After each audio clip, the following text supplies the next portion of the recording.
আজ আমার বিয়ে। আমায় যেতে দিন কবির ভাইয়া, প্লিজ। চুপ, একদম চুপ। আমার জীবন নষ্ট করে আমার ডিলাকে আমার জীবন থেকে কেড়ে নিয়ে এখন তো বিয়ে করে নিজের জীবন সাজাবি ভাবছিস? মাহি কবিরের কথায় কিছু না বুঝে চেয়ে আছে। অসম্ভব মায়াবী দেখতে মেয়েটিকে বধূ বেশে সুন্দর লাগছে, কিন্তু তার সৌন্দর্য আর মায়াবী মুখখানা দেখেও কবিরের কোনো মায়া হলো না। তেজ নিয়ে বলল, এমন মুখ করে আছিস কেন? যেন ভাজা মাছটা উল্টে খেতে জানিস না? তুই যে কষ্ট আমাকে দিয়েছিস তার 10 গুণ যদি তোকে ফেরত না দিই, আমার নাম কবির চৌধুরী না। আমি কি করেছি? কবির রেগে মাহির মুখ চেপে ধরে বলে, আমার জীবন নষ্ট করে এখন আমার জীবন আমার থেকে কেড়ে নিয়ে এখন বলছিস কি করেছিস? মাহি ব্যথায় কুঁকড়ে ওঠে।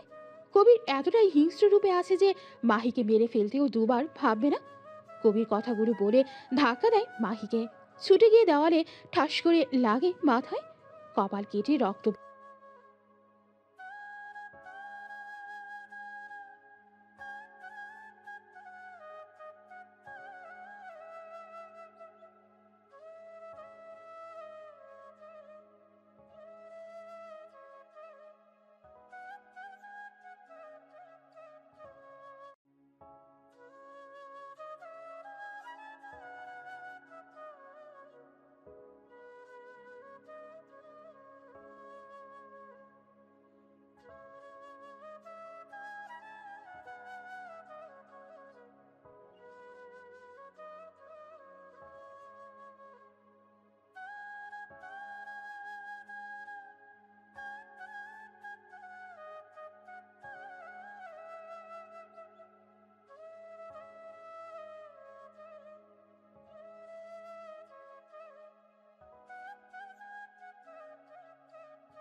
কবিতা মাহিকে ঘরে রেখে সে নিজের রুমে যায়।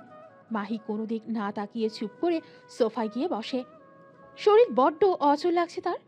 শরীরের সাথে তো নিজেকে মানিয়ে নিয়েছে, কিন্তু মনের অজানা প্রশ্নগুলো তাকে কুরে কুরে খাচ্ছে। সে এমন কি করেছে যার জন্য তাকে এত বড় শাস্তি পেতে হচ্ছে? কবির ভাইয়ের সাথে তো আমার সম্পর্ক তেমন চেনা জানা ছিল না।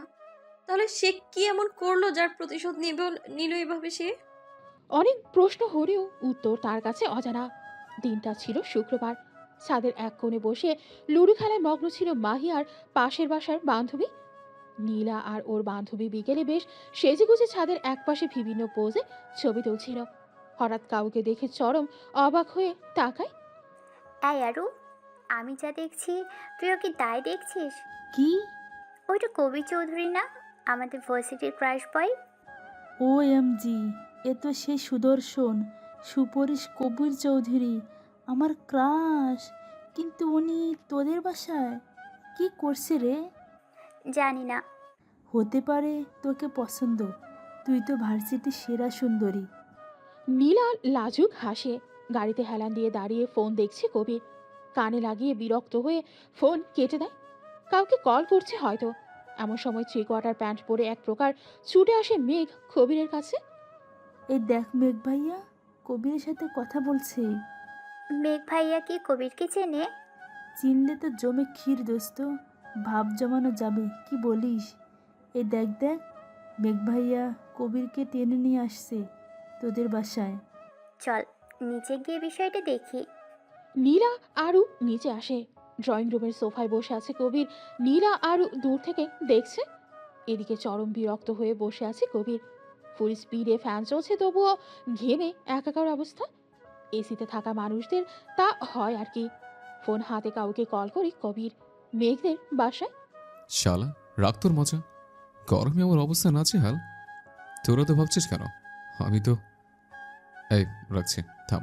হঠাৎ গানের মধুর স্বরে থমকে যায় কবির। আমার একলা আকাশ থমকে গেছে রাতের স্রোতে ভেসে, শুধু তোমায় ভালোবেসে। কবির গানের মধুর কণ্ঠ শুনে সেদিকে এগিয়ে যাচ্ছে, যেন কোনো একটা কিছু তাকে টানছে। আমার দিনগুলো সব রং চিনেছে তোমার কাছে এসে, শুধু তোমায় ভালোবেসে। গানের আওয়াজ শুনে সিঁড়ি বেয়ে ছাদে যাচ্ছে কবির। ভেসে আসছে গিটারের টুংটাং শব্দ। কবির ছাদের দরজার কাছে আসতেই মেঘ ডাক দেয়।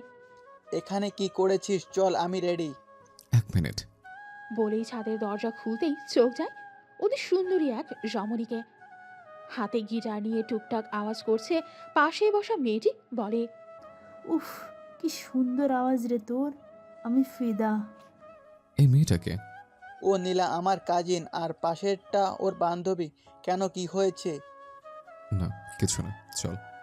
কবির সেদিন চলে আসলেও দাগ কেটে যায় মনে সেই মধুর কণ্ঠে গাওয়া গান। এরপর প্রায়ই শুক্রবার কবির বিভিন্ন বাহারায় নীলাঞ্জনার গান শুনতে যেত।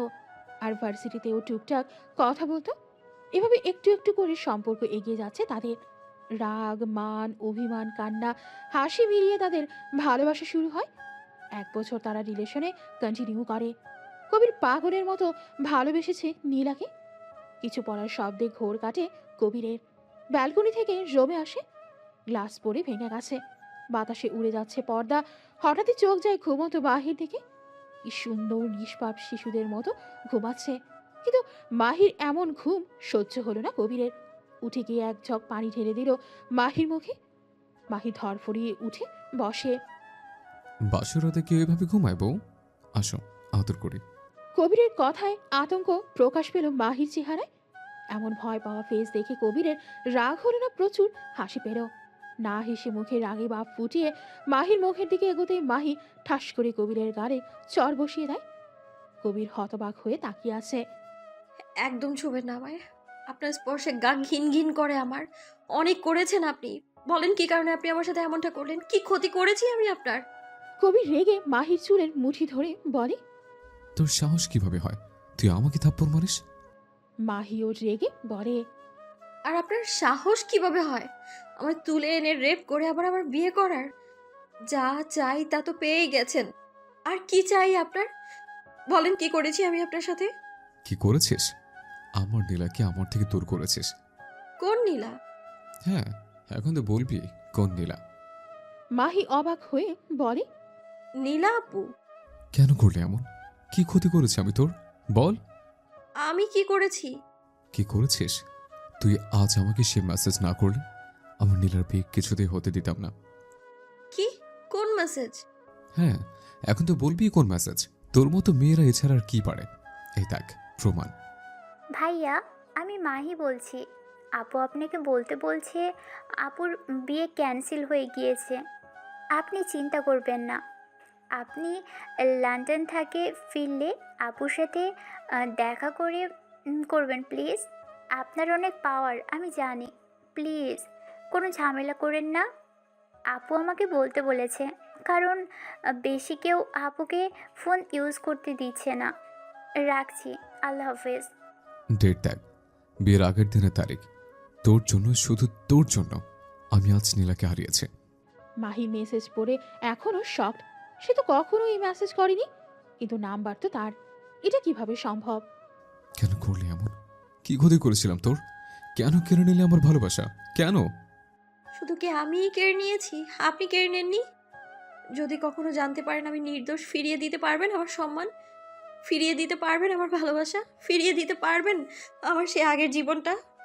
তুই আর নির্দোষ? এখন ধরা পড়ে আমাকে ইমোশনাল ব্ল্যাকমেল করছিস যাতে তোকে ছেড়ে দে? কবির ধোকাবাজদের কখনো ছেড়ে দেয় না। আমি আপনাকে এই মেসেজ করিনি, এটা আমি প্রমাণ করব। রিয়েলি? প্রমাণ কর।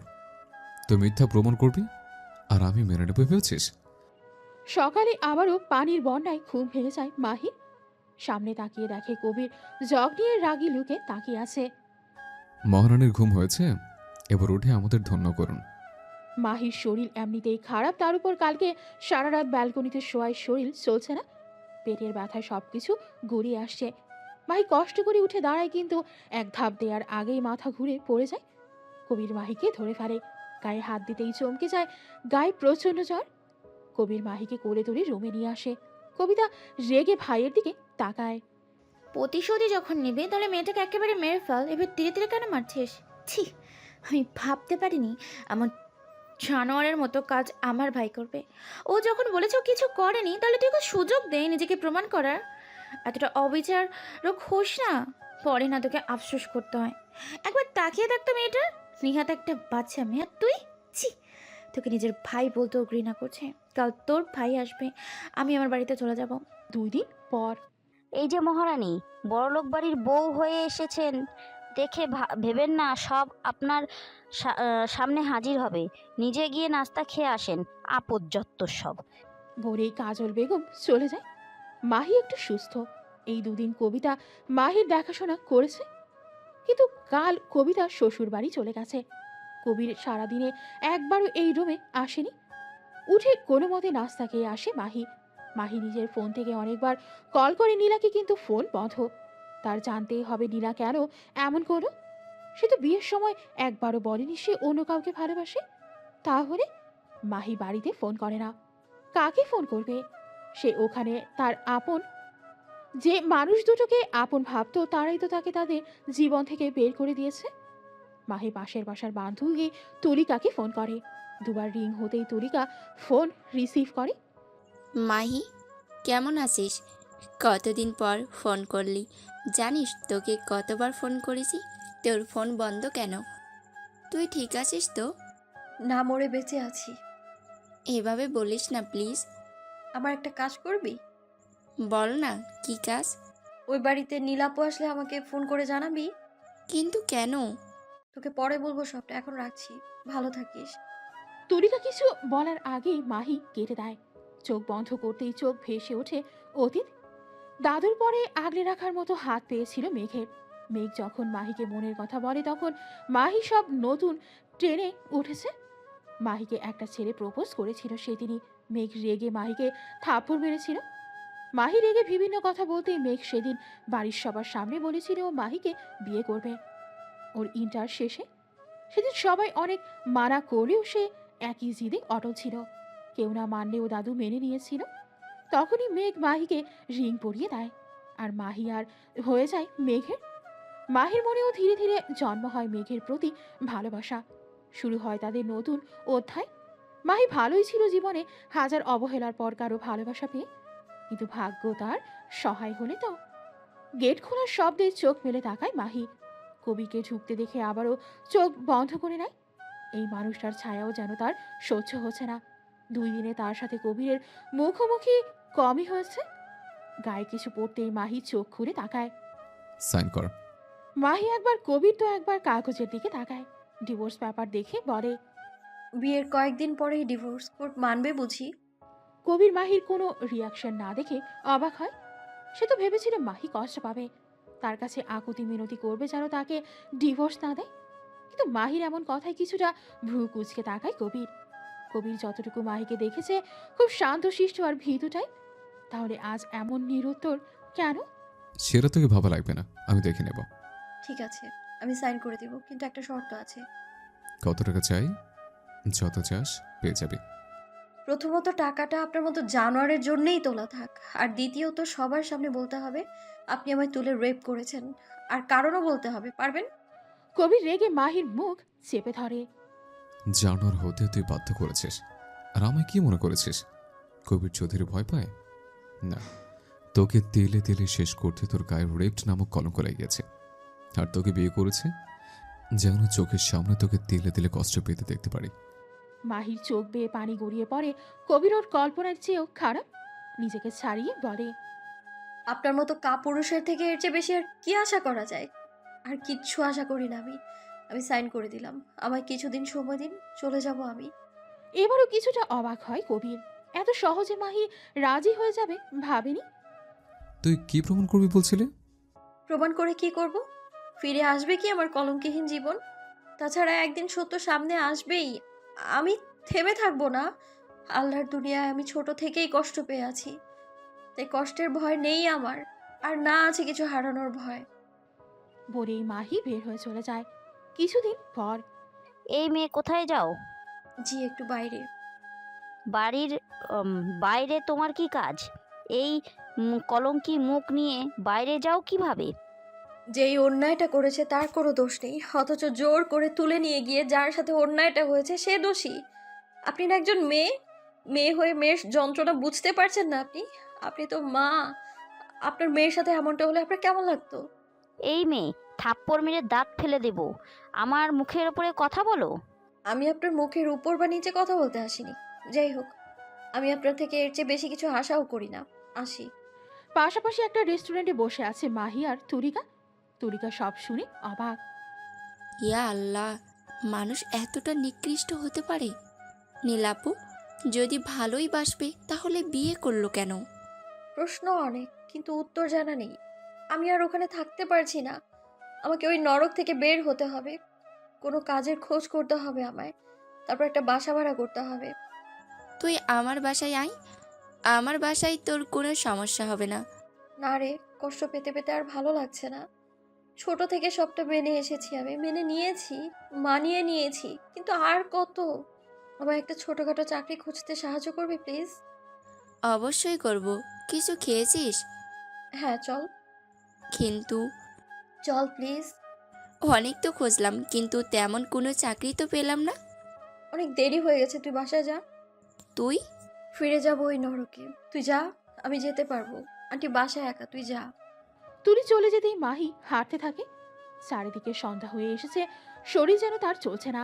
নামাজের জন্য মানুষের ভিড় কম, কেমন শুনশান পরিবেশ। আগে হলে মাহি ভয়ে এক কদমও ফেলতো না, আর এখন এই অন্ধকার রাস্তার যেন তার সঙ্গী। হঠাৎ কারো চিৎকারে মাহি আশেপাশে তাকায়। চোর চোর! মাহি সামনে একটা লোককে আসতে দেখে পাশে থাকা ইট তুলে ছুঁড়ে মারে। লোকটার পায়ে লাগতেই লোকটা নিচে বসে পড়ে, আর পিছু করতে থাকা 2টা লোক তাকে ধরে ফেলে। তারা মাহিকে ধন্যবাদ দেয়। মাহি আবারও নিজের পথে হাঁটতে থাকে। এখন আসার সময় হলো, কোথায় ছিলে? তার উত্তর আপনাকে দিতে বাধ্য নই আমি। কি বললি? খুব সাহস বেড়েছে, তাই না? আপনি আর এখন আমার স্বামী নন, তাই আমি কোথায় গিয়েছি সেটা আপনাকে বাধ্য নই আমি। তুই রাত ভরে ফষ্টি নষ্টি করবি আর আমাকে বলতে বাধ্য নয়? ভাষা ঠিক করুন। আর আমি যাই করি তাতেই আপনার সমস্যা কেন? আমি খারাপ কাজ করলেও আপনার কি তাতে? নাকি শারীরিক চাহিদা মেটে? মাহি ছিটকে পরে খাটের কোণায় মাথা কিছুটা ছিলে যায়। কবির রাগে টকবক করে বের হয়ে যায়। মাহি চুপচাপ বসে থাকে। এত ব্যথা সহ্য করে এই ব্যথা তার কাছে তুচ্ছ। রাত প্রায় 2:30। কবির রুমে এসে দেখে মাহি আগের মতো সেখানেই বসে গুটিসুটি মেরে ঘুমাচ্ছে। কপালের ক্ষত এখনো শুকায়নি, রক্ত জমাট বেঁধে আছে। কবির বক্স তুলে ঔষধ বের করে কাটা জায়গায় লাগিয়ে দেয়। ব্যথায় ঘুমের মাঝেও কেঁপে ওঠে। কবির সেখানেই বসে পড়ে। মাহি গরম কিছুর সন্ধানে কবিরকে জড়িয়ে ধরে। কবির মাহির দিকে তাকিয়ে আর নিজেকে ছাড়িয়ে নেয় না। কেন জানি শান্তি লাগছে। আজানের শব্দে ঘুম ভেঙে যায় মাহির। কবিরকে নিজের এত কাছে দেখে ছিটকে সরে আসে মাহি। মাহি সরে আসতেই কবির পড়ে যেতে লাগলে জড়িয়ে ধরে মাহি। কবিরের গা বেশ গরম হয়ে আছে। মাহি কপালে হাত রেখে বুঝতে পারে কবিরের জ্বর এসেছে। মাহি কোনো মতে তুলে বিছানায় শুইয়ে দেয়। কাঁথা টেনে ফ্রেশ হয়ে নামাজ পড়ে নেয়।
মাহি একে তো অবাক, কিন্তু চুলে চলো বলায় মুখ ফিরিয়ে নেয়।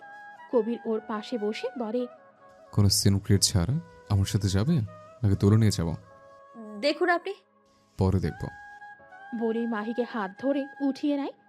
ছাড়ুন, বাঁচাও। চুপ। বাঁচাও বাঁচাও আবার কি? স্বামীর কাছে কিসের বাঁচাও? আপনি? কবিরের চোখ রাগানি দেখে ভয়ে আর কিছু বলল না মাহি। তার মধ্যে তার শরীর যেন চলছে না একদমই। বাস থেকে নেমে দেখে পাশেই কার দাঁড় করানো আছে। কবির মাহির ন্যাকাপটা খুলে দেয়, ভেতরে বসিয়ে এসি অন করে দেয়। মাহি দুর্বল চোখে সবটা দেখছে, কিছু বলার শক্তিও পাচ্ছে না। কবির রুমাল ভিজিয়ে মাহির মুখ মুছিয়ে দেয়, কুড়ি করতে বলে একটা জুসের বোতল তার দিকে এগিয়ে দেয়। খেয়ে নাও, বেটার লাগবে। মাহি খাবে না বললে রেগে বলে, খাবে নাকি খাওয়াবো? মাহি একটু খেয়ে নেয়। দুর্বল মাহিকে জড়িয়ে ধরে গাড়ি চালাতে ইশারা করে ড্রাইভারকে। মাহি নিজেকে ছাড়াতে চাইলেও পারে না, বিন্দুমাত্র শক্তি নাই, তবুও ছাড়াতেই হবে। শুয়ে থাকো। মাহি শুয়েই ঘুমিয়ে পড়ে। কবির মাহির মুখের দিকে তাকিয়ে চোখ নিচে কালি পড়েছে। চোখে মুখে স্পষ্ট টায়ার্ডনেস মাহির কপালে চুমু দিয়ে ভালোভাবে জড়িয়ে ধরে। মাহির ঘুম ভাঙতেই নিজেকে পরিচিত রুমটায় দেখে হানিফা বেগম পাশেই বসে আছে। এখন কেমন লাগছে? ভালো। আমি এখানে কিভাবে? স্যার নিয়ে এসেছে। মাহির সব কথা মনে পড়তেই চোখ মুখ শক্ত করে ওঠে। তখনই রুমে প্রবেশ করে মেঘ। মেঘকে দেখে এক দফা অবাক হয়ে তাকায় মাহি। মেঘ মাহির পাশে বসে। কেমন আছিস? তুমি এখানে? এতটা রাগ মাহি, একবারও কল করিসনি, নিজের ফোন নম্বরও চেঞ্জ করেছিস। রাগ? রাগ কেন করব? মাফ করে দে মাহি, আই অ্যাম সরি, আমি তোর প্রতি অন্যায় করেছি। বলে মাথা নিচু করে ফেলে। তুমি কিভাবে জানো আমি এখানে? রাস্তায় তোকে আর কবিরকে একসাথে কবিরের গাড়িতে উঠতে দেখেছি। কবির তোর সাথে রুড ব্যবহার করেছিল। আমি আসার আগেই তোকে গাড়িতে তুলে, তাই ওর গাড়ির পিছু করতে করতে এখানে এসেছি। মাফ করে দে মাহি, আমি এই যন্ত্রণা নিয়ে আমি আর পারছি না মাহি। প্লিজ মাহি, ফিরে চল না, আমরা নতুনভাবে আবারও শুরু করব। বল। দয়া করে চলে যান, আমি কাউকে চাই না আমার জীবনে। এভাবে কেন বলছিস মাহি? আমি মানছি আমি ভুল করেছি। তুমি কোনো ভুল করনি, আমার ভাগ্য তো এমনই, আমি মেনে নিয়েছি সেটা। ওদের ভুলের শাস্তি আমরা কেন পাবো মাহি? ওদের ভুল মানে? মাহিকে মেঘ সব বলতেই মাহি চরম অবাক হয়ে তাকায়। নীলাপু কিভাবে এমনটা করতে পারে? ওর করা অন্যায়ের শাস্তি আমি কেন পেলাম? বলেই ঢুকরে কেঁদে ওঠে মাহি। মাহিকে আগলে নেয় মেঘ। হানিফা সব শুনে সেও স্তব্ধ। এটুকু একটা মেয়ের জীবনে কত কিছুই না হয়ে গেল। হানিফার রাগ হলো প্রচুর নীলার উপর। এভাবে কাঁদিস না মাহি, তোর বাচ্চাটার। বাচ্চা? মেঘ অবাক হয়ে বলে, বাচ্চা? মাহি নিজের পেটে হাত রাখে, আবারও ঢুকরে কেঁদে ওঠে। তুই প্রেগনেন্ট? হ্যাঁ, মাহি প্রেগনেন্ট। পিছে তাকিয়ে কবিরকে দেখে অবাক হয় মাহি মেঘ। মেঘ মাহির হাত ধরতেই কবির এক ঝটকায় ওর হাত সরিয়ে নিয়ে বলে, দূরে থাক মেঘ আমার বউ বাচ্চা থেকে। মেঘ হেসে ওঠে। ডিভোর্স দিয়ে বউ বলছিস কোন মুখে? কে বলেছে আমি ডিভোর্স দিয়েছি? শুধু সাইন করেছে ওকে ভয় দেখানোর জন্য, কষ্ট দেওয়ার জন্য। তাছাড়া দুবার বিয়ে করে বউকে ডিভোর্স তো দুবারই দেওয়া উচিত। দুবার মানে? মানে মাহি ওয়াজন্ট রাইট এটা বলবো না, তবে ওকে তুলে নিয়ে গিয়ে একটি কাগজে সাইন করিয়েছিলাম, সেটা রেজিস্ট্রি পেপার ছিল। মাহির মনে পড়তেই সে চমকে তাকায়। মনের কোণে কি যেন হালকা হয়ে যায়, হয়তো সন্তান অবৈধ না এটা ভেবে। তুই যা করেছিস তার জন্য আমি তোকে ছাড়বো না। ছাড়বে কিনা সেটা তোর ব্যাপার, আমার বউ আর সন্তান থেকে দূরে থাকবে, সেটা না হলে আমি তোকে ছাড়বো না। ধমকাচ্ছিস? সেটাই মনে কর।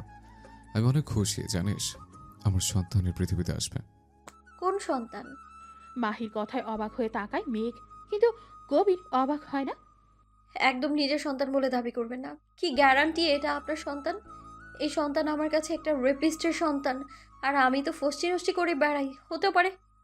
কিছু বলার আগেই কবির ভয়ানক কাণ্ড করে বসে। সবার সামনেই মাহির মুখ আটকে দেয়। হানিফা বেগম মাথা নিচু করে বেরিয়ে যায়। মেঘ রেগে বেরিয়ে যায়। মাইকে ছেড়ে ওর মুখের দিকে তাকায় কবির। মেয়েটা শকড হয়ে আছে। হেসে ওর কপালে ঠোঁট ছোঁয়ায়। চোখ দিয়ে গড়িয়ে পড়ে পানি। মাহি অবাক হয়। কাঁদছে কবির। কবির মাহির মুখটা সামনে এনে বলে, আমি মানছি আমি যা করেছি তা ঠিক করিনি, কিন্তু বিশ্বাস কর, তাতে আমার বিন্দু মাত্র আফসোস নেই। আমার করা অন্যায়ের শাস্তি আমার সন্তানকে দিও না। তোমার যে শাস্তি দেওয়ার আমাকে দাও। আমি টু শব্দও করবো না। তুমি যা বলবে তাই করব। যা বলবো করবেন? বলে দেখ। আমায় ডিভোর্স দিয়ে দিন। আমি পারবো না আপনার সাথে থাকতে। আমি জানি আপনি আমায় জোর করে আপনার সাথে থাকতে বাধ্য করবেন, কিন্তু আমি পারবো না থাকতে। কবির বিচলিত হয় না, খুব শান্তভাবে বলে। দিব। অবাক হয়ে তাকায় মাহি। কবির যে মেনে যাবে ভাবতেই পারিনি। তবে একটা শর্ত আছে। শর্ত? আমি জানি তুমি আমাকে ভালোবাসো না, ভালোবাসতে পারবেও না, এতে তোমার দোষ নেই। তবে শর্ত এটা যে আমার সন্তান এই পৃথিবীতে আসার পর তুমি আমাকে দিয়ে দেবে। মা হিসেবে কোনো অধিকার দেখাতে পারবে না। এরপর তুমি তোমার জীবন মেঘের সাথে শুরু করতে পারো। ও আমারও সন্তান। হ্যাঁ, আমি অস্বীকার করছি না। আমার বেঁচে থাকার জন্য আমার সন্তান আমার চাই। আমি চাই না আমার সন্তান তোমাকে ঘৃণা করুক। তাছাড়া তোমাদেরও তো ভবিষ্যতে। আর কিছু বলতে পারল না কবির। গলা ধরে আসছে তার। উঠে বাইরে যেতেই নজরে পড়ে মেঘকে। এক পলক তার দিকে তাকিয়ে চলে যায়। সে আর মাহির উপর জোর করতে চায় না। ইচ্ছে করলে সে মাহিকে জোর করে নিজের সাথে রাখতে পারে, কিন্তু যাকে সে এতটা ভালোবাসে তাকে সে আর কষ্ট দিতে চায় না। মেঘ ওর ভালোবাসাও যদি মেঘের সাথে সুখী হয় তবে তাই হবে। অনেকদিন পর দাদুকে দেখে মাহি চোখে পানি ছলছল করছে। হুইল চেয়ারে বসা লোকটিরও চোখ ছলছল করে উঠে হাত বাড়িয়ে মাহিকে কাছে ডাকে। মাহি ধীর পায়ে দাদুর কাছে বসতেই কেঁদে জড়িয়ে ধরে আদরের নাতিকে। আমাকে মাফ করে দে মাহি। মাহি চুপচাপ উঠে দাঁড়ায়। কোনো কথা না বলে হেঁটে চলে আসতেই আটকে দেয় মেঘ। কোথায় যাচ্ছিস? সন্তানের পিতা বাইরে দাঁড়িয়ে আছে, ছাড়ো। সন্তান মানে? তুই এই সন্তান রাখবি না? ওর মতো রেপিস্টের সন্তান তোর গর্ভে কিছুতে থাকতে দিব না। চল আজই তোর অ্যাবর্শন করাবো বলে। খবরদার আমার বাচ্চার ব্যাপারে একটাও বাজে কথা বলবেন না। মেঘ অবাক হয়ে বলে।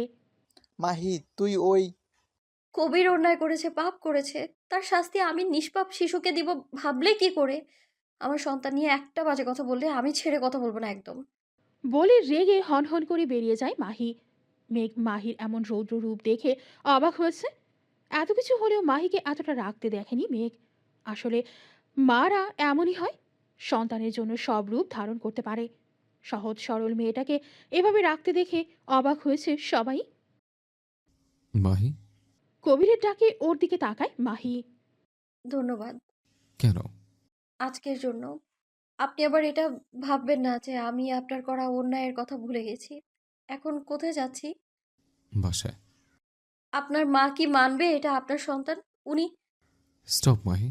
কে কি মানলো আর না মানলো তাতে কিচ্ছু যায় আসে না। নো মোর ওয়ার্ডস। হুট করে কবিকে রেগে যেতে দেখে চুপ হয়ে যায় মাহি। বাসায় পৌঁছাতেই দেখে কবিতা দাঁড়িয়ে আছে। মাহিকে দেখেই এসে জড়িয়ে ধরে। কেমন আছো মাহি? ভালো আপু, আপনি? ভালো না থেকে আর কোথায় যাব? ফুপি হচ্ছি, এত বড় খুশির খবর কেউ ভালো না দেখতে পারে? এসো বসো। মাহি বসতেই এক গ্লাস পানি হাতে বেরিয়ে আসে কবিতার মা। পানি মাহির দিকে এগিয়ে দিতেই পানি অবাক হয়ে তাকায়। বাইরে অনেক রোদ, খেয়ে নাও। মাহি পানি একটু খেয়ে রেখে দেয়। মেয়েটা রেস্ট করতে দে। মাহি যাও, রুমে গিয়ে ফ্রেশ হয়ে নাও। আমি তোমার জন্য খাবার পাঠাচ্ছি, কবিরকে রুমে নিয়ে যা। কাজল বেগমের এমন ব্যবহারে অবাক হয় মাহি। কথায় কথায় যে তাকে এটা ওটা বলতো সে আজ এত ভালো ব্যবহার করছে।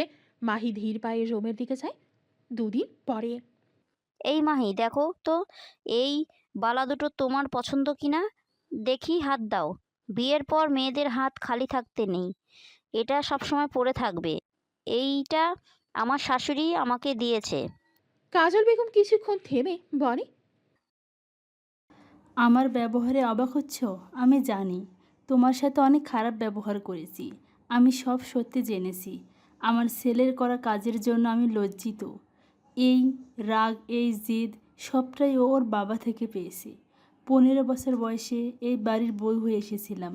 নিজের পরিবার আর ভালোবাসা ছেড়ে চলে এসেছিলাম এই পরিবারে। নিজের পরিবার আর ভালোবাসা ছেড়ে চলে এসেছিলাম এই পরিবারে। বিয়ের কয় মাস পরে কবিতা আমার পেটে আসে। তোমার শ্বশুর কবিতা পেটে থাকার পরও অমানুষের মতো ব্যবহার করত। প্রচুর কষ্ট হতো।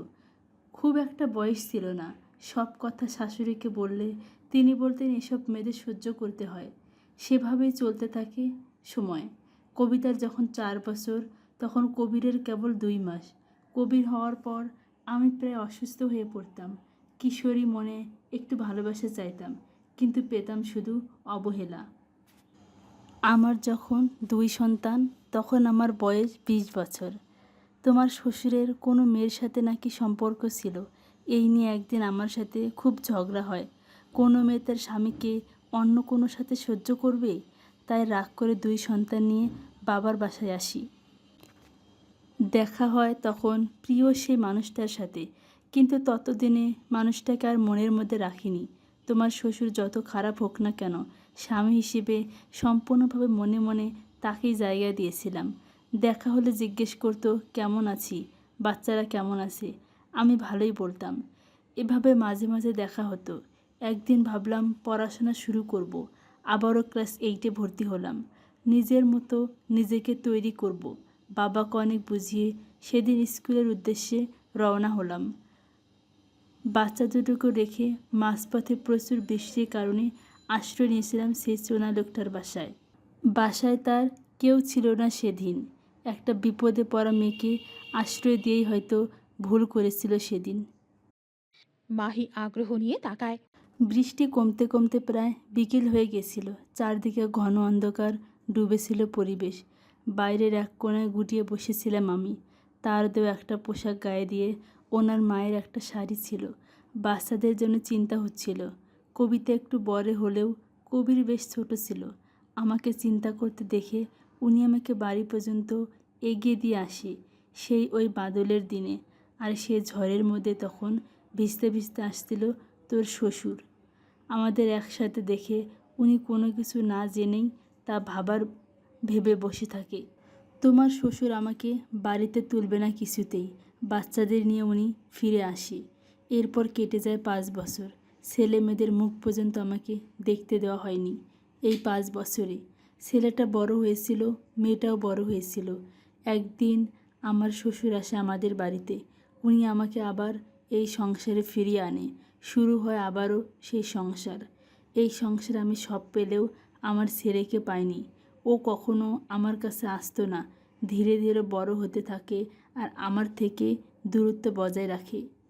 তারপর থেকে এভাবেই চলছে। আমি থেকেও ওর জীবনে কোথাও নেই। এরপর ওর বাবা মারা যাবার পর আমাকে বলে আমি নাকি কারোর সাথে পালিয়ে গেছিলাম, আমি খারাপ। তারপর থেকে এভাবেই চলছে। আমার ছেলে তোমার সাথে যে অন্যায় করেছে তা ক্ষমার অযোগ্য, কিন্তু ওর সাথেও যে ধোঁকা হয়েছে। ভালো তো তোমাকে বাঁচত, শুধু চিনতে পারেনি। আমি তোমাকে এসব বলে ছেলের সাফাই গাইছি না। তোমার জীবনে তুমি যেই সিদ্ধান্ত নাও, আমি সবসময় তোমার সাথে আছি। আর তোমার সাথে করা খারাপ ব্যবহারের জন্য আমাকে ক্ষমা করে দিও। আজ থেকে তুমি আমাকে মা বলে ডাকবে। যতদিন তুমি থাকবে আমাকে মা বলেই ডাকবে, কেমন? দেখছো কত কথা বলছি। আমি তোমার জন্য খাবার নিয়ে আসি।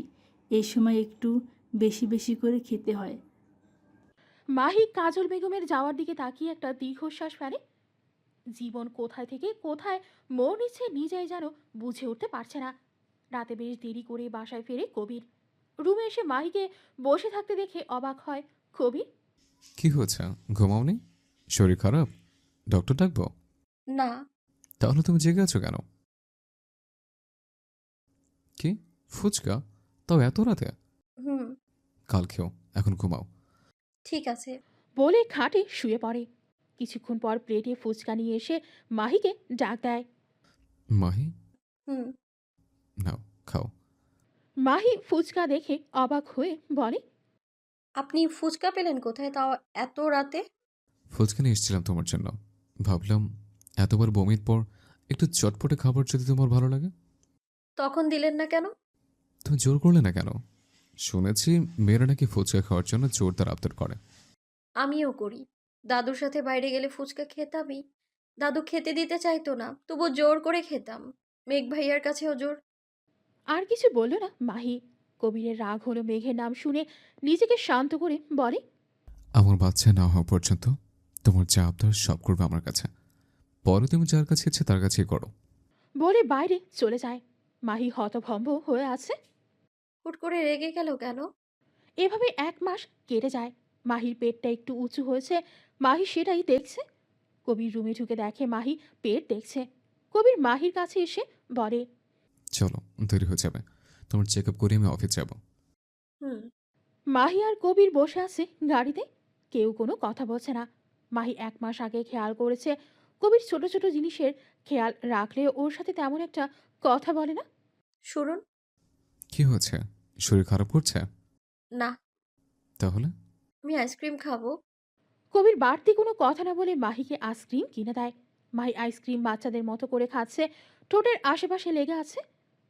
হসপিটাল পৌঁছাতে পৌঁছাতেই মাহি দুটো আইসক্রিম শেষ করে ফেলে। আরও দুটো আছে রেখে দিলে গলে যাবে, তাই বাকি দুটো পথ শিশুকে দিয়ে দিল।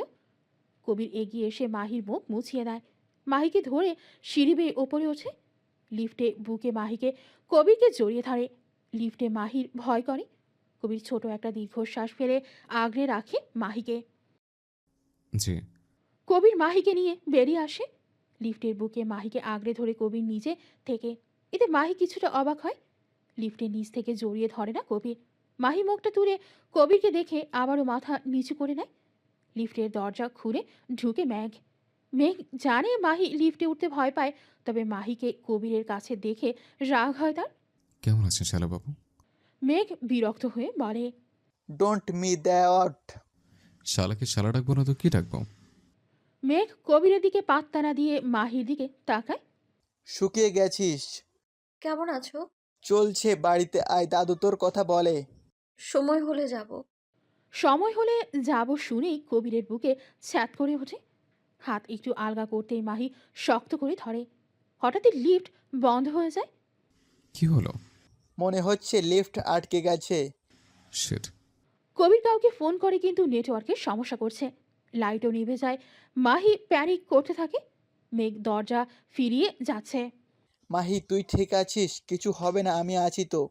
বলে মাহির হাত ধরে। কবির কি করবে ভেবে পাচ্ছে না। মাহি প্যানিক করছে, তাই আপাতত ওকে সামলাতে হবে। মেঘ, তুই ওকে দেখ, আমি দরজা খোলার চেষ্টা করছি। কবির মাহির হাত মেঘের হাতে দেয়। দরজা খোলার চেষ্টা করেও ব্যর্থ হয়ে যায়। মাহির দিকে তাকিয়ে দেখে মাহির শ্বাস নিতে কষ্ট হচ্ছে। কবির মাহির দিকে এগিয়ে হাত ধরতেই মাহি কবিরকে জড়িয়ে ধরে। কবির মাহির হাতটা ছাড়িয়ে বলে, 1 মিনিট মেঘের কাছে থাকো, আমি দরজা খোলার চেষ্টা করি। মাহি আরো শক্ত করে জড়িয়ে ফুপিয়ে ওঠে। কবির মাহির দুগালে হাত রেখে মুখটা উঁচু করে। আমার বাচ্চা বলেই ফুফিয়ে ওঠে। কিচ্ছু হবে না আমাদের বেবের, আমি আছি তো, জোরে শ্বাস নাও, কিচ্ছু হবে না। মাহি একটু শান্ত হলে কবির ওর মাথা বুকে চেপে ধরে বলে। শোনো। ধূপ ধূপ শব্দ মাহির কান পৌঁছাতেই মাহি চুপ হয়ে যায়। কবির মাথায় বার কয়েক চুমু দিয়ে চোখ বন্ধ করে নেয়। মেঘ নিঃশব্দে সবটা দেখছে। একটু পরেই লিফটের দরজা খুলে যায়। কবির মাহিকে নিয়ে বের হয়। ডক্টর সামনেই ছিল, তিনি দ্রুত মাহিকে চেক আপ করে। ঠিক আছে, ভয় পেয়েছে শুধু। কবির স্বস্তির নিঃশ্বাস ফেলে বলে, মাহি দেখ, সব ঠিক আছে। উম, ওনাকে বাসায় নিয়ে যান, এমনিতেই বাচ্চা মেয়ে, তাই হয়তো ভয় পেয়েছে। কবির এভাবেই কোলে করে মাহিকে গাড়িতে বসিয়ে দেয়। কবির নিজের সিটে বসে দেখে মাহি কাঁপছে। মাহিকে আবারও বুকে জড়িয়ে গাড়ি চালায় কবির। দূর থেকে ওদের যাওয়া দেখে দীর্ঘশ্বাস ফেলে মেঘ। কাজল বেগম মাহিকে অচেতন দেখে ভরকে যায়। মাহি ঘুমিয়ে আছে। কথাটা বলেই নিজের রুমে নিয়ে যায় কবির। শুইয়ে মাথায় চুমু দিয়ে উঠতে গিয়েও পারল না। মাহি তার শার্ট খামচে ধরে রেখেছে। এত জোরে ধরেছে যে শার্টের বোতাম ছিঁড়ে বুকের খানিকটা দেখা যাচ্ছে। কবির মাহির ঘুমন্ত মুখের দিকে তাকিয়ে আছে। বেবিকে দিয়ে কি চলে যাবে মাহি? পারবে কি তোমার ছাড়া থাকতে? আমার বাচ্চা পারবে কি তোমার ছাড়া বাঁচতে? এইভাবে আঁকড়ে ধরে রেখো না প্লিজ।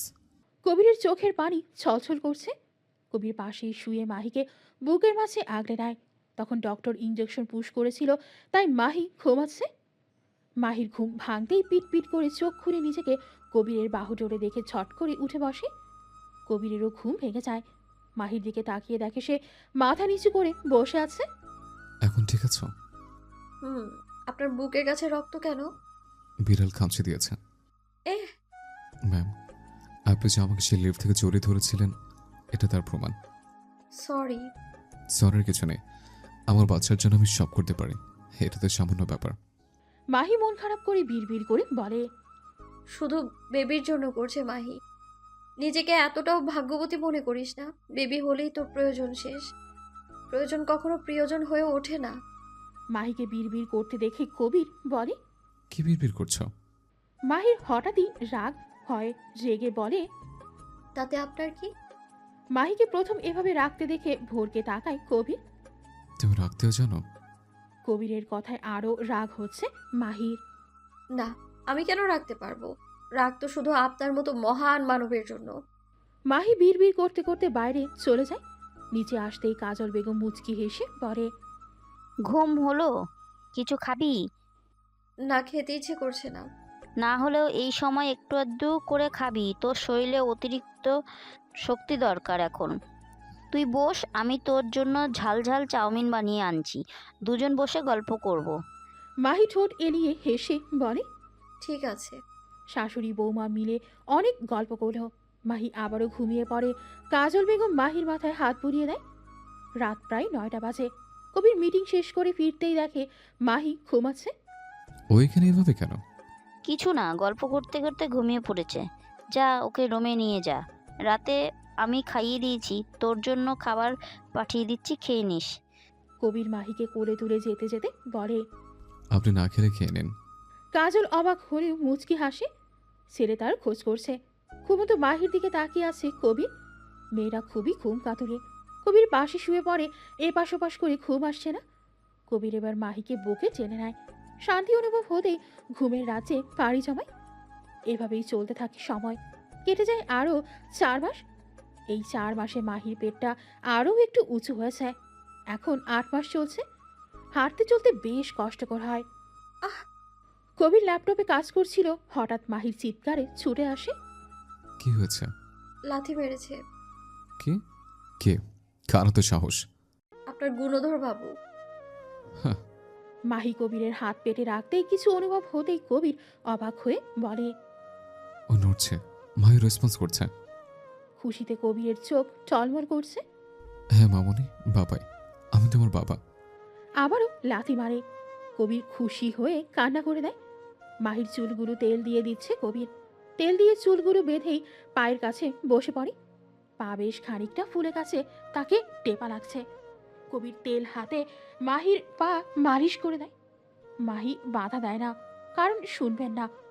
পপকর্ন খাচ্ছে আর অগ্নি চোখে তাকাচ্ছে মাহি কবিরের দিকে। কবির তো কথা বলায় মগ্ন। এত কিসের কথা তার ফুপির মেয়ের সাথে সে বোঝে না। আর এই মেয়ে ও বলিহারি এসে একদম জমে গেছে। যায় না কেন? উফ নিতু, তোকে কতবার বলবো যে আমি তোকে ভালোবাসি না। কেন? ওর মাঝে এমন কি আছে তা আমার মাঝে নেই?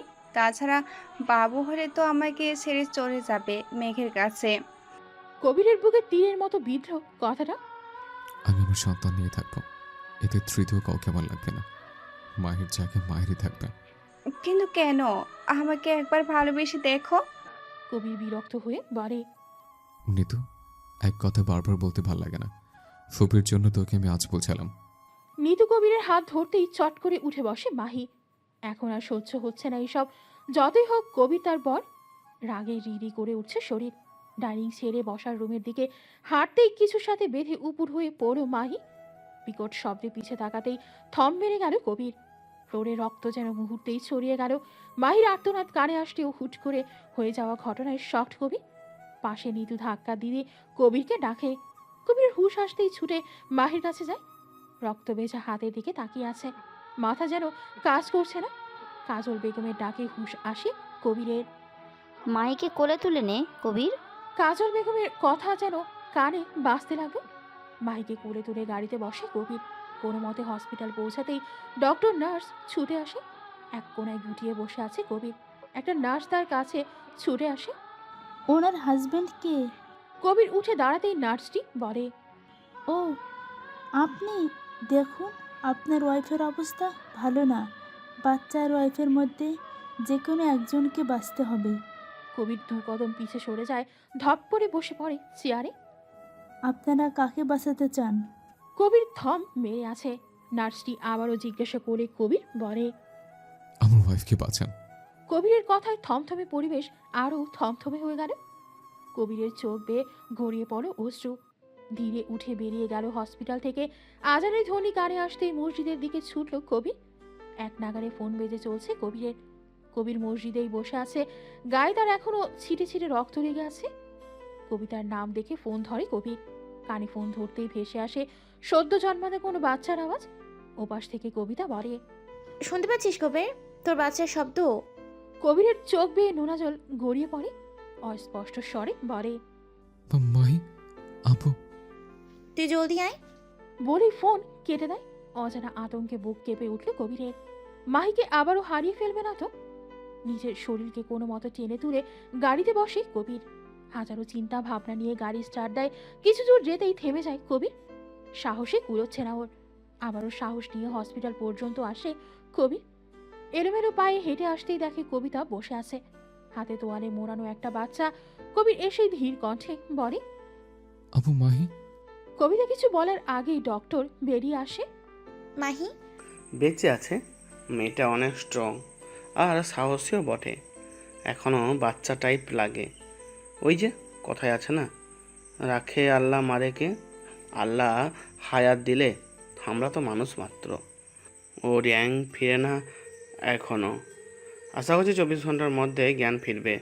পিটপিট করে চোখ খুলতেই সামনের সাদা ছাদ নজরে আসে মাহির।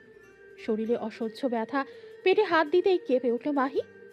আমার বাচ্চা বলেই কেটে দেয়। আপনি কান্না করছেন কেন? আমার বাচ্চা?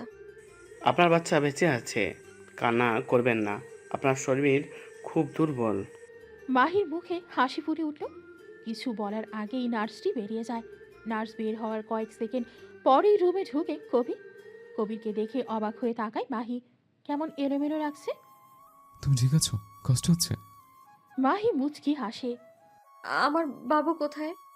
আইসিইউতে। কি হয়েছে? বলেই কেঁদে দেয় মাহি। কবির মাহির চোখের পানি মুছে দিয়ে বলে, সময়ের আগে চলে এসেছে, তাই কিছুদিন আইসিইউতে রাখবে ডক্টর। খেতে না প্লিজ।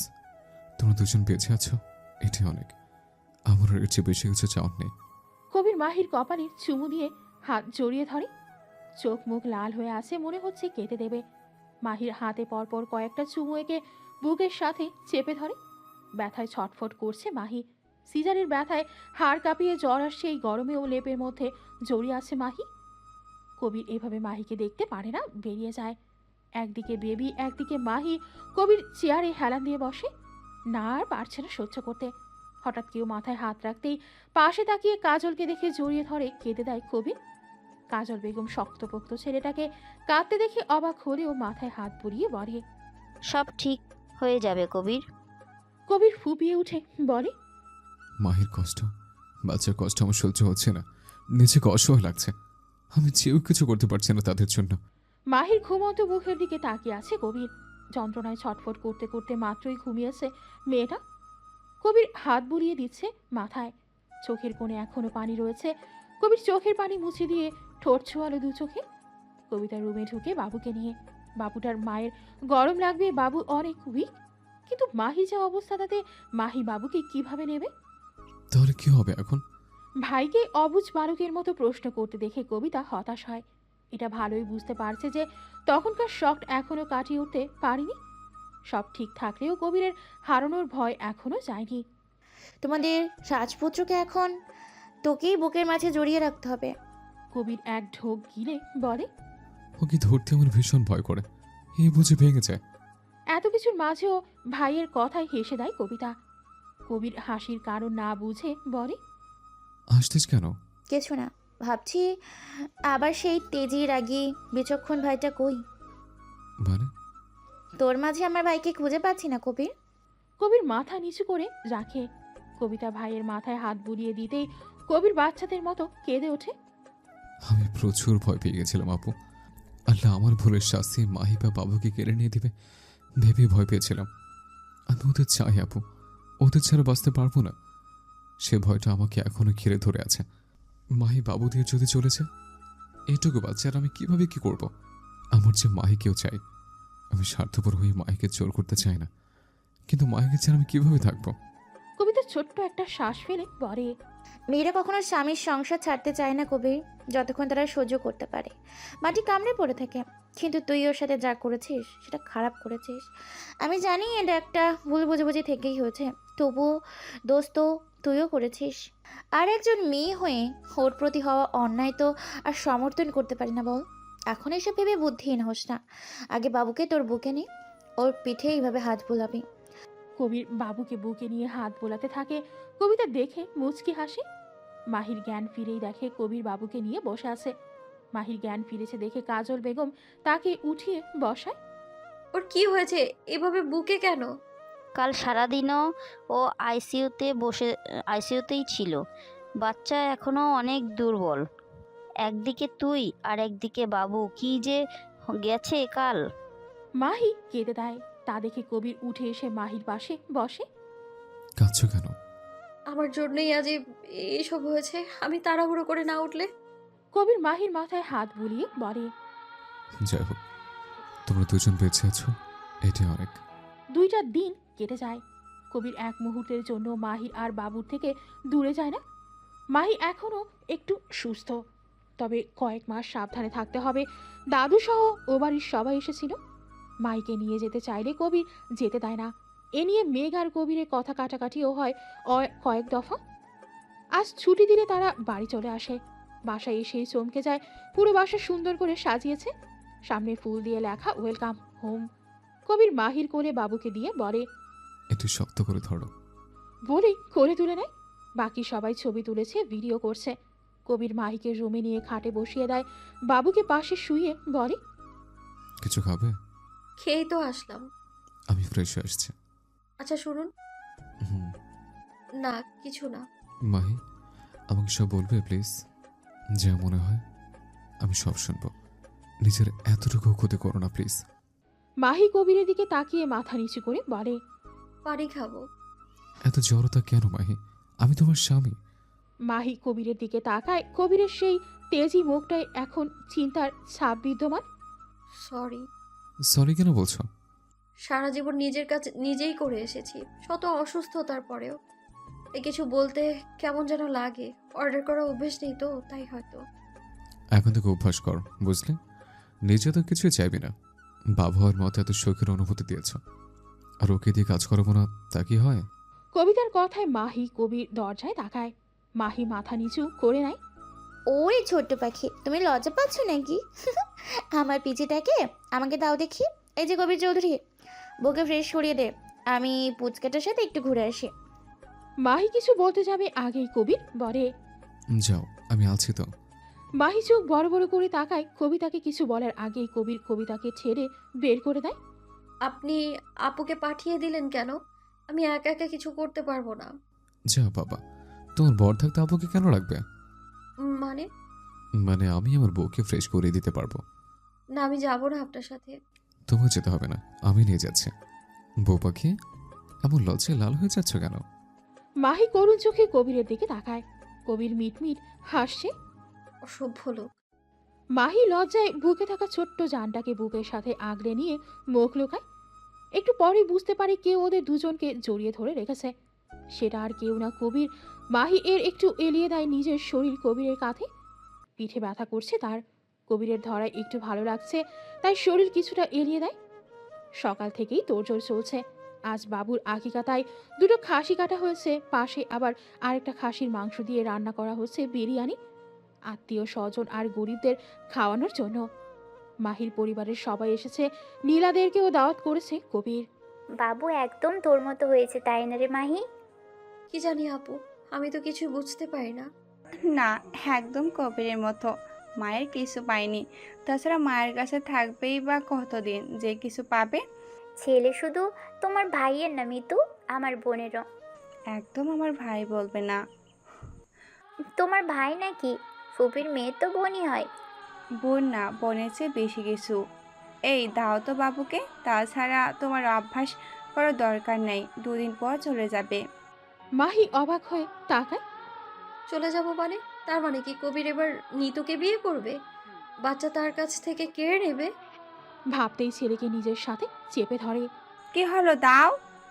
কবির বলেছে বাবুকে আমার কাছে রাখতে, যেন তোমার অভ্যাস না লাগে। দাও। দেখছো না বাবু ঘুমোচ্ছে মায়ের কোলে। দুদিন পর যার কাছে থাকতে হবে তার কোলে তো ঘুমাবে। দাও। এদিকে মাহির চোখে টলমল করছে পানিতে। নীলা মাহিকে দেখে সেও বেরিয়ে যায়। সবাই ঘিরে রেখেছে মাহিকে। অনেক আত্মীয় এসেছে, তাদের সাথে পরিচয় করিয়ে দিচ্ছে কবিতা আর কাজল বেগম। মাহি সবার সাথে কথা বললেও ওর মন পড়ে আছে বাবুর কাছে। 10 মিনিট হয়েছে নিতু বাবুকে নিয়ে গেছে। এমনিতেই প্রি ম্যাচিউর বেবি, তার উপর দুর্বল কয়েকদিনের বাচ্চা। মাহি এখন ভীষণ কান্না পাচ্ছে। মাহি, মাহি। মাহি চমকে ওঠে। কবিরের আওয়াজের সাথে ভেসে আসছে বাবুর কান্নার আওয়াজ।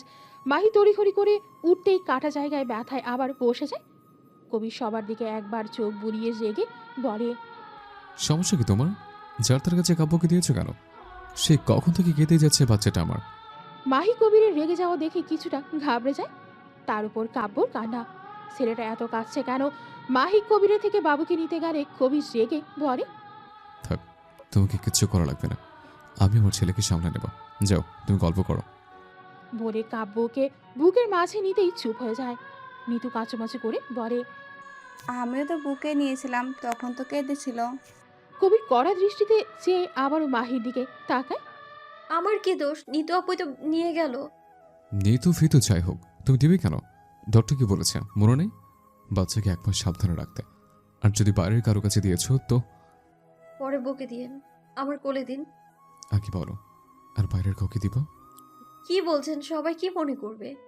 সবার কিছু মনে করবে না, কারণ তারা জানে বেবি এখনো মায়ের পেটে থাকার কথা। কিন্তু সে অনেক আগেই বাইরে চলে এসছে, তাই ওর এক্সট্রা খেয়াল রাখতে হবে। ঠিক আছে, আর কারো কাছে দিব না।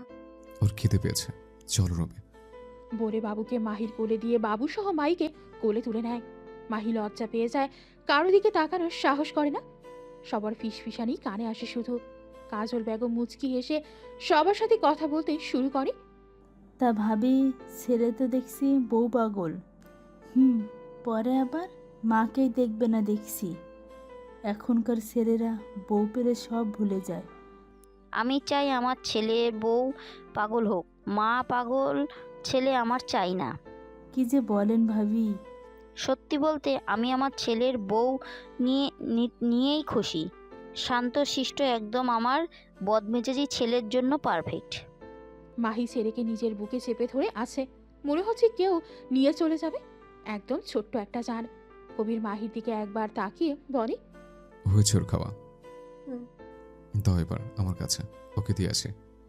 মাহি চমকে উঠে বলে, দিয়ে আসি মানে কি? আপনি না বললেন কারো কাছে না দিতে?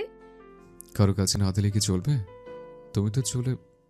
কিসের চলে যাব আমি? কোথায় চলে যাব? শুনেন, আপনি একটা কেন 10টা বিয়ে করেন, কিন্তু আমার বাচ্চা আমি কাউকে দেব না। রেগে বলে, আমার বাচ্চা আমি কাউকে দেব না। সেখানে তুমি মেয়েকে বিয়ে করো বা কাউকে করো। আমি কেন মেঘ ভাইয়াকে বিয়ে করতে যাব?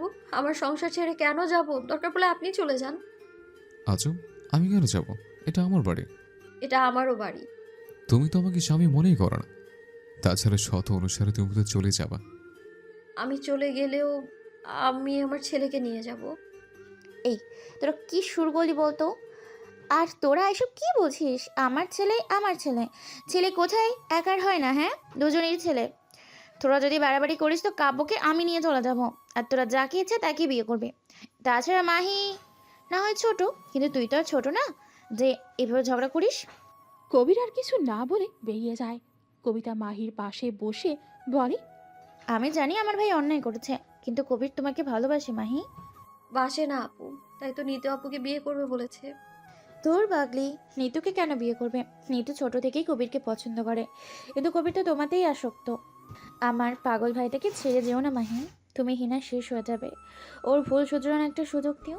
আমি জোর করছি না, যদি তোমার মনে হয় তবেই দিও। কবিতা উঠে চলে যেতেও আবারও বলে, এতদিনে কি আর আমার ভাইটাকে ভালোবাসতে পারোনি মাহি? মাহি অসহায় চোখে তাকায় কবিতার দিকে, চোখে পানি স্পষ্ট। কবিতা আর কিছু না বলে চলে যায়। মাহি বাবুকে বুকে নিয়ে কান্না করে দেয়।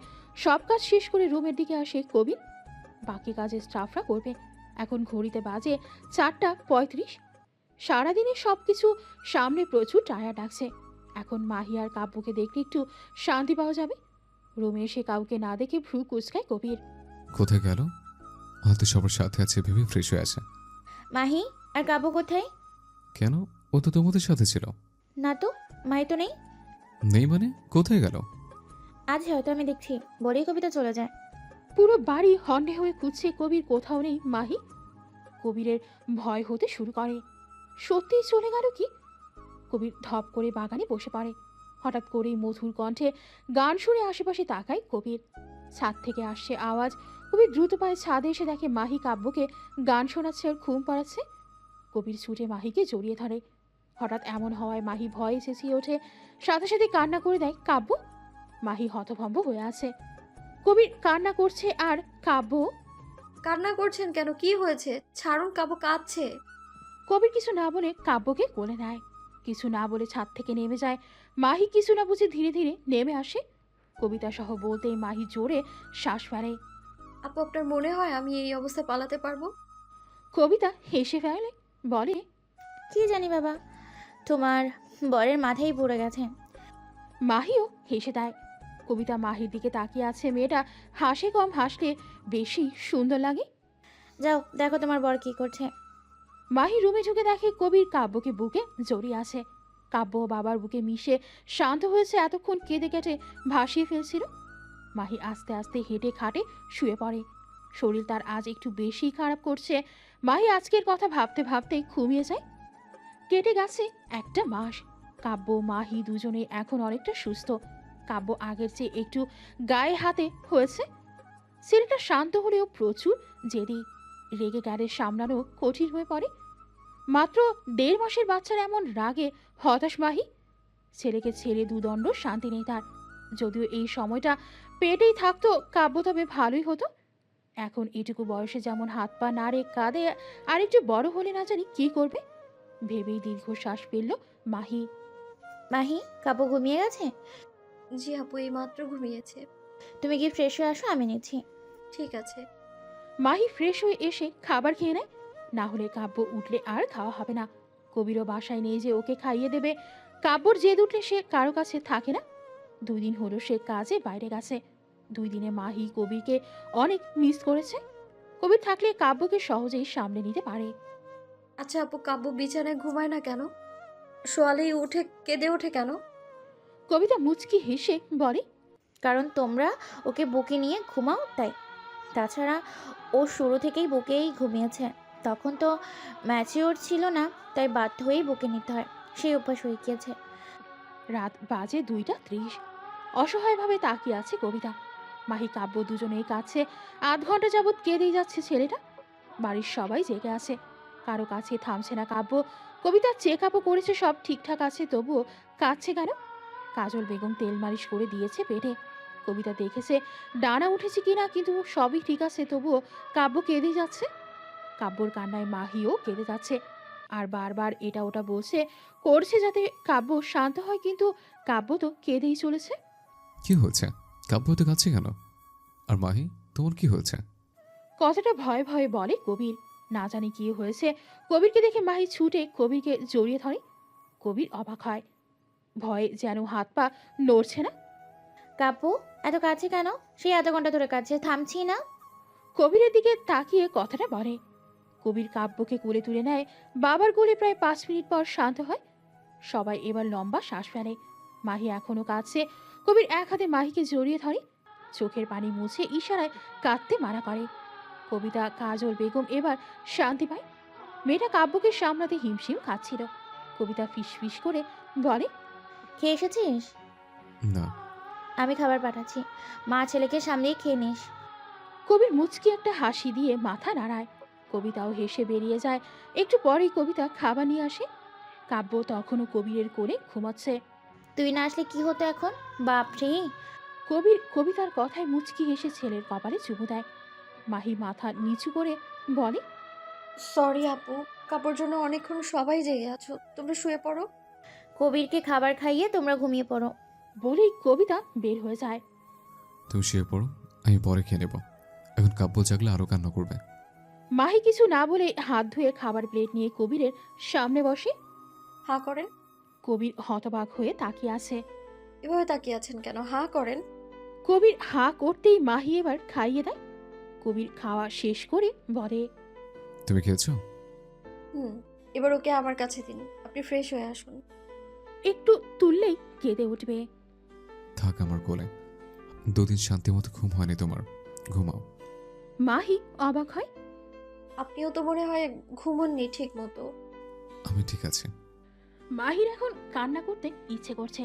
সে জানে কবির প্রচুর ট্রায়ার, চোখে মুখে স্পষ্ট বোঝা যাচ্ছে। ওকে দিন আমার কাছে।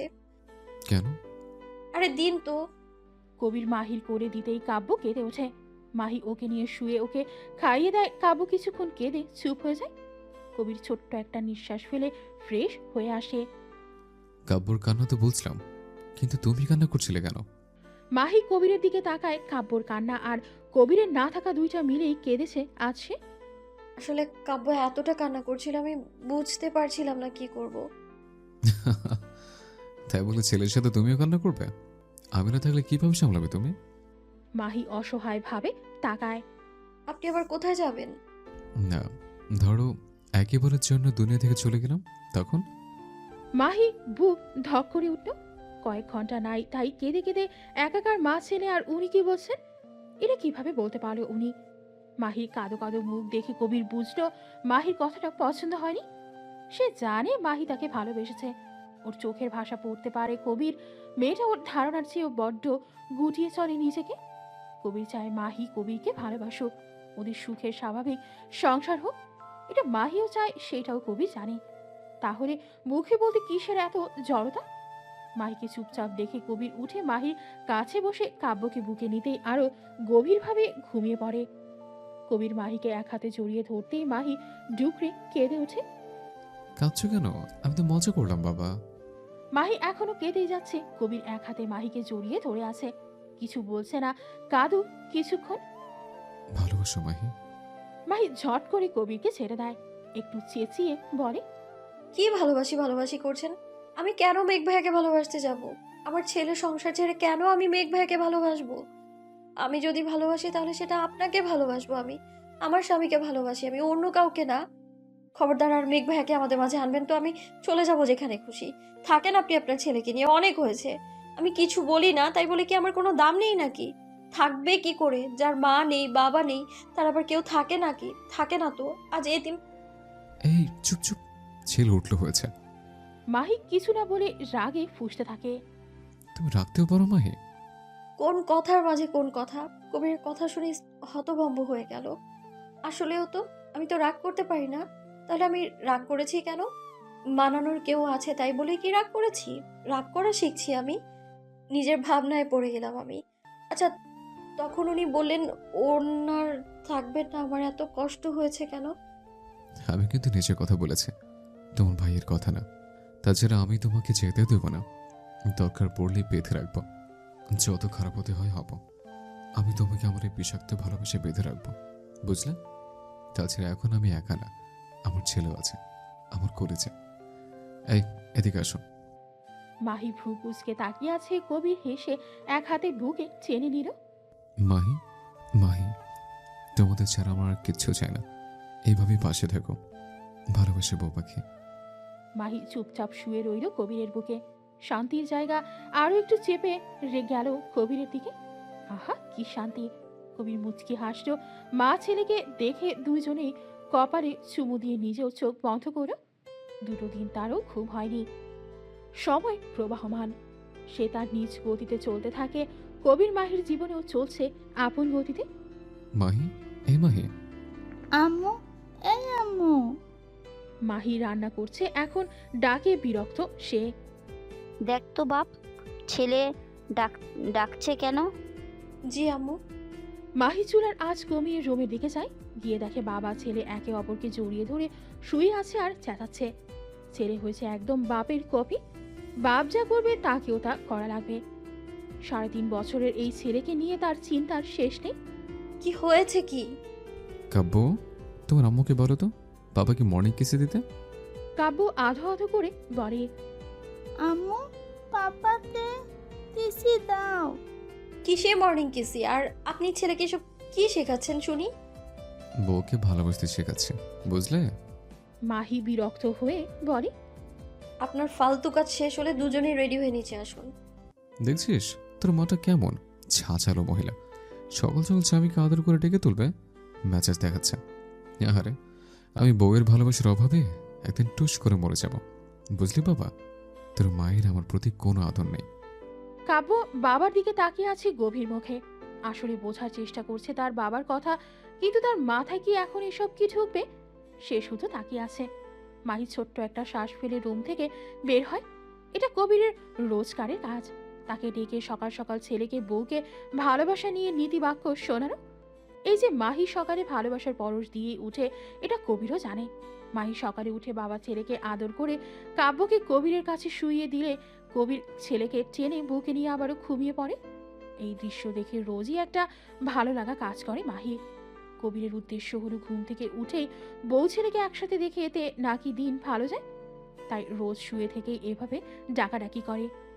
মাহি খুব বিরক্ত করে বসে আছে সেই কখন ফাংশন শুরু হয়েছে, লোকজন আসতে শুরু করেছে, কিন্তু এই বাপ ছেলের কোনো খোঁজ নেই। আজ কবিতার 7 মাসের অনুষ্ঠান, প্রায় 7 বছর পর তার কোল আলো করে একটা শিশু আসছে, তাই বেশ বড় করেই অনুষ্ঠান করা হচ্ছে। কবিতার বড় একজন ডক্টর, খুব শান্তশিষ্ট মানুষ, অমায়িক ব্যক্তিত্বের মানুষ তিনি। এই যে বিয়ের এত বছর পরেও বাবু না হওয়ার দোষ কিন্তু কবিতারই ছিল, তবুও কখনো একটা টু শব্দও করেনি। আশেপাশে হাজারো মানুষের কথায় তিনি স্ত্রীর প্রতি অতটুকু অভিযোগ করেনি। কবিতা আসামকে আরেকটা বিয়ের কথা বলে সে কি রাগ? শান্ত মানুষের রাগ ভয়াবহ হয়। মাহির সাথে তার সম্পর্ক বেশ রমরমা, ছোট আপু বলে ডাকে তাকে আসাম। আবার মাঝে মাঝে বিয়ানও বলে। তার মেয়ের সাথে নাকি কাব্যর বিয়ে দেবে। এসব শুনে কবিতা বলে যদি ছেলে হয়। আসাম বেশ কনফিডেন্সের সাথে বলে, জি না বেগম সাহেবা, আমার মতো একটা পিচ্ছি কবিতাই চাই, তাছাড়া ছেলে হলেও সমস্যা নেই। মাহির মেয়ে হলে দরকার পড়লে তার সাথে বিয়ে দেব। মাহি তখন হো হো করে হেসে ওঠে। কবিতা আর আসামের দিকে তাকিয়ে কথাগুলো মনে পড়ে মাহির। অজান্তেই হেসে ওঠে, আল্লাহর কাছে প্রাণ ভরে দোয়া করে তাদের 3 জনের জন্য। এবার মাহি চরম রেগে রুমের দিকে এগোয়, এ বাপ ছেড়ে পেয়েছেটা কি? এদিকে মেহমান আসতে শুরু করেছে আর তাদের রেডি হওয়াই হচ্ছে না। হওয়াচ্ছে রেডি আজ, যেখানে সে মেয়ে হয়ে রেডি হয়ে 8 ঘন্টা আগে থেকে বসে আছে, আর এরা বাপ ছেড়ে। মাহি গজগজ করতে করতে রুমে ঢুকতেই হা হয়ে যায়। কবির কাব্য আয়নার সামনে দাঁড়িয়ে পারফিউম স্প্রে করছে। কাব্যকে একটা টুলের উপর দাঁড় করিয়েছে কবির। বাপ ছেড়ে সেম পাঞ্জাবি পরেছে, সেম ভাবে চুল সেট করেছে, হাতের ঘড়িটাও শুধু ছোট বড় এই আর কি, জুতোটাও সেম। মাহিকে দেখে কবির এক হাতে বুকে নিয়ে একটু হেলে বলে, এত সুন্দর লাগছে। ছেলেও বাবাকে কপি করে বলে, এত সুন্দর লাগতে। মাহি ছেলের কাণ্ডে ফিক করে হেসে দেয়, এগিয়ে এসে ছেলের কপালে চুমু এঁকে বলে, পাপাকেও টিসি দাও। কাব্যর কথায় মাহি অবাক হয় না, এটা নতুন কিছু না। না দিব না, তোমার পাপা পচা। না, পাপা তালো। ভালো না ছাই। তোর মায়ের হিংসা হচ্ছে, বুঝলি বাপ? আচ্ছা আমার কি তোর মায়ের থেকে সুন্দর লাগছে কিনা তাই। বুঝি বুঝি, সবই বুঝি। ঘোড়ার ডিম বোঝেন। নিচে চলুন, সবাই গেস্ট আসতে শুরু করেছে। কবির কাব্যকে কোলে নিয়ে মাহির কপালে চুমু এঁকে বলে, মাশাআল্লাহ, আমার দ্বিতীয় বাবুর আম্মুকে আজ অধিক সুন্দর লাগছে। কবিরের কথায় একরাশ মুগ্ধতা ফুটে ওঠে মাহির মুখে। আরো বেশি মুগ্ধ হয় যখন কাব্য বাবার মতো কপালে চুমু খেয়ে তার আলো আধো ভাষায় বলে, মাতা আল্লাহ। তার পরের কথা কি বলেছে বাবা তার মনে পড়ছে না, তাই বাবার দিকে তাকিয়ে আছে। কবির ছেলের তাকানো দেখে হেসে বলে, সুন্দর লাগছে। কাব্যর চোখ মুখ তখনও গম্ভীর। তার বাবা যে এই 2 শব্দ বলেনি তা সে জানে। কবির ছেলের এমন তাকানো দেখে শব্দ করে হেসে ওঠে, সাথে মাহিও হেসে দেয়। মাহি, কবির, কাব্য নিচে আসতেই সবাই হা করে ওদের দেখে এত সুন্দর লাগছে তাদের। এই সুন্দর দৃশ্য আরো একজন মানুষ মুগ্ধ হয়ে দেখছে। মাহিকে না পাওয়ার বেদনা তার জীবনে হাহাকার সৃষ্টি করে একরাশ ব্যথা তৈরি হয় এই বুকের মাঝে। তবুও যখন মাহির হাসি খুশি ভরা মুখটা দেখে তার ভালো লাগে। ভালোবাসলে তাকে পেতে হবে বলে এমন কিছুতে নেই। এই যে সে সুখে আছে, ভালো আছে, এটাই তো অনেক। তাছাড়া কবিরের মতো ভালোবাসার একজন মানুষ পেয়ে সেও কম লাগে না। মামু। মেঘকে দেখে কাব্য গুটি গুটি পায়ে ছুটে আসে। মেঘ কাব্যকে কুলে তুলে হাতে বড় বড় 2টো চকলেট দেয়। এইটুকু হাতে চকলেট নিতে না পেরে বুকে নিয়ে জড়িয়ে ধরে। তা দেখে কবির এগিয়ে আসে। মেঘ আর কবিরের টুকটাক কথার মাঝে মাহি এসে কবিরের পাশে দাঁড়ায়। ভাইয়া ভাবিকে নিয়ে আসলে না যে? তোর ভাবি মায়ের বাড়ি আসতে চেয়েছিল, কিন্তু এই অবস্থায় জার্নি করে আসাটা ঠিক হবে না, তাই রেখে এসেছি। মেঘ ১.৫ বছর হয়েছে বিয়ে করেছে, পরিবারের জোড়াজুড়ি আর মাহির কথায়। কারণ মাহি এখন অন্য কারো। তাছাড়া মাহি নিজে বলেছে সে কবিরকে ভালোবাসে। মেঘ সবার কথা ভেবে বিয়ে করেও মেনে নিতে বেশ সময় নেয়। সব জেনে কোনো দ্বিমত পোষণ করেনি। অনামিকা ভালোবাসা হারানোর যন্ত্রণা সে বোঝে, তাই মেঘকে সে সময় দিয়েছে। ধীরে ধীরে দুজনেই একে অপরকে মেনে নিয়েছে। তাদের বিয়ের ১০ মাসের মাথায় মা বাবা হওয়ার সৌভাগ্য হয় তাদের।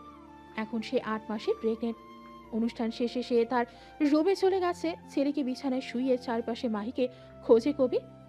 ব্যালকনিতে শাড়ির আঁচল দেখে সেখানে গিয়ে পেছন থেকে জড়িয়ে ধরে। মাহি বিচলিত হয় না। মাহি জানে কে, তাই ক্লান্ত শরীরটা এড়িয়ে দেয়। কবির দু হাতে জড়িয়ে নেয়। কি ভাবছো এখানে দাঁড়িয়ে? ভাবছি আপনার বিষাক্ত ভালোবাসায় কিভাবে যে এতটা আসক্ত হয়ে গেলাম। এখন এই বিষাক্ত মানুষটা ছাড়া বড্ড অচল আমি। আপনাকে ছাড়া আমার এক মুহূর্তও চলবে না কবির, এক মুহূর্তও না। ভালোবাসি আমার দুই বাবুর আপুকে, খুব ভালোবাসি। কবির স্তব্ধ হয়ে যায়। এত বছরে আজ প্রথম মাহি নিজে থেকে এত আবেগ মিশিয়ে ভালোবাসি বলেছে। এর আগে একবার রেগে বলেছিল যেদিন কবির দ্বিতীয় দিন পর ফিরেছিল, আর সেদিন কবির বলেছিল ভালোবাসো মাহি। সেদিন অন্যভাবেই তবে স্বীকার করেছিল সে কবিরকে ভালোবাসতে শুরু করেছে। কবির কিছু বলছে না দেখে পিছু ফিরে কবিরের উজ্জ্বল মুখটা দেখে মুগ্ধ হয় মাহি। দেখেই বোঝা যাচ্ছে সামান্য একটু কথায় কতই না খুশি লোকটা। খুশিতে কিছু বলতে পারছে না।